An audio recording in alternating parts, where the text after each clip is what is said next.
Voilà, c'est ici. Moi, tout est allumé, c'est parfait. En voici donc ces deux rangées, hein, ce chemin, et avec 5800 documents et des ouvrages non encore ouverts. Hein, donc je vous disais, ce sont des ouvrages qui ont été achetés pendant l'occupation sous le contrôle de Berlin. Comment expliquez-vous que tous ces ouvrages n'aient pas été catalogués? Alors écoutez, ça, je l'ignore. Est-ce que c'était justement... Est-ce qu'on ne voulait pas? Est-ce que c'était volontaire? Je ne sais pas. Ils ont été catalogués, certainement. Il doit y avoir un vieux catalogue, mais qu'on n'a pas retrouvé. Écoutez, on va ouvrir. Voilà. Alors, il y a un ancien numéro d'inventaire. Hein. Regardez même. Tiens, tous les ouvrages de propagande, les ouvrages dont Hitler disait que c'était un auteur que personne ne pouvait lire. On voit bien que ce sont des ouvrages qui ont été livrés à l'Alsace pendant la guerre, puisque c'est édité en 1938. Bien sûr.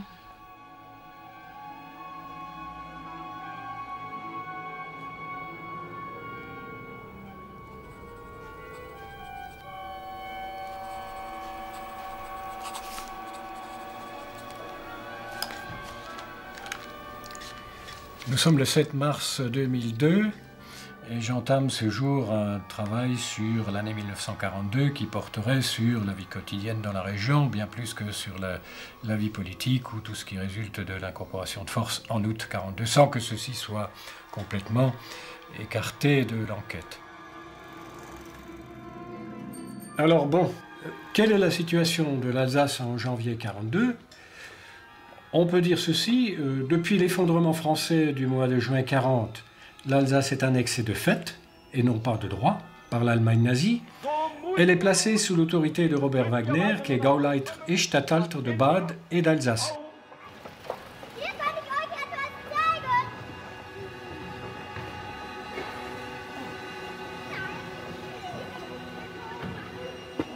Immédiatement, la germanisation puis la nazification débutent. Les enseignes des magasins sont décrochées et germanisées, tout comme les noms de rues et des personnes.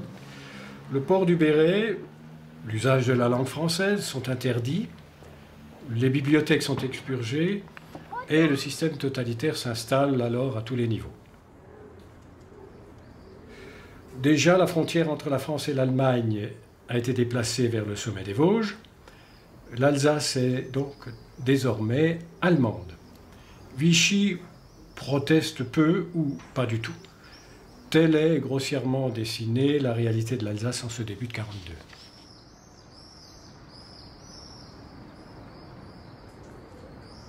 Alors, je m'interroge quelquefois sur les motivations qui me conduisent à revenir souvent à l'Alsace pendant la Deuxième Guerre mondiale, alors que d'ordinaire je traite de l'histoire d'Allemagne, de l'histoire des sports et notamment de l'histoire du foot. Ce sont, bon, sans doute des souvenirs personnels, l'expérience personnelle qui m'y amène.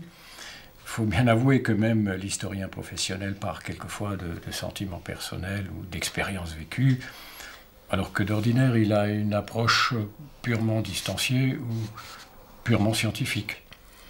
Alors le premier souci, évidemment, c'est de se reporter à ces souvenirs qui d'ailleurs s'imposent d'eux-mêmes régulièrement, sans quoi je ne serais pas amené à me poser ces questions. C'est précisément que ces souvenirs m'assaillent ou voire même quelquefois m'obsèdent.